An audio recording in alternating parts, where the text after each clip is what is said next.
Bonjour et bienvenue sur le podcast One Thing in a French Day.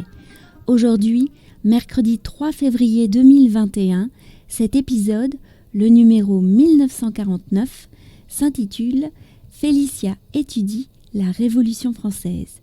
J'espère que vous allez bien et que vous êtes de bonne humeur. Je m'appelle Laetitia, je suis française, j'habite près de Paris et je vous raconte au travers de ce podcast un petit bout de ma journée. Abonnez-vous pour recevoir le texte du podcast ou plus, comme les notes, les tournures de phrases utiles, les conjugaisons au subjonctif ou encore les photos sur onethinginafrenchday.com.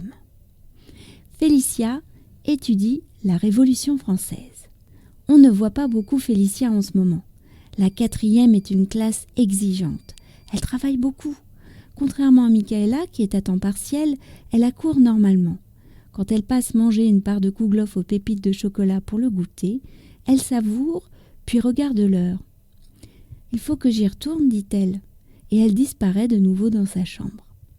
Félicia travaille soit par terre, assise au milieu de ses cahiers et de ses livres, soit dans son lit. Elle a récemment eu une évaluation sur le Horla de Maupassant.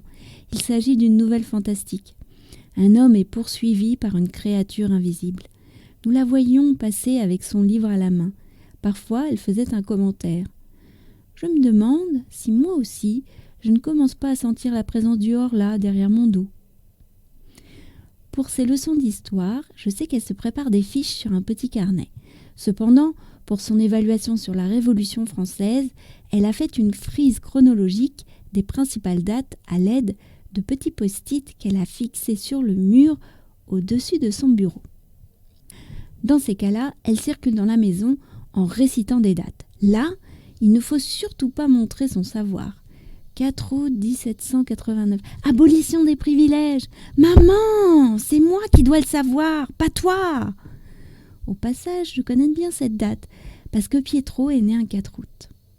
Ensuite, elle se détend en prenant sa viole de gambe ou bien en se plongeant dans un numéro de Spirou, avant de disparaître à nouveau.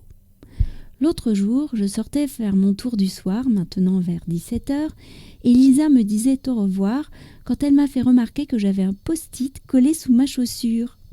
C'était l'un des post-it de la frise de Félicia. 26 août 1789, Déclaration des droits de l'homme et du citoyen. One Thing in a French Day, c'est fini pour aujourd'hui. Je vous retrouve vendredi. Vendredi. Je crois que vendredi, nous allons retrouver quelqu'un que vous aimez bien et qui va nous parler de livres. Donc je vous retrouve vendredi pour un nouvel épisode du podcast. À bientôt, au revoir.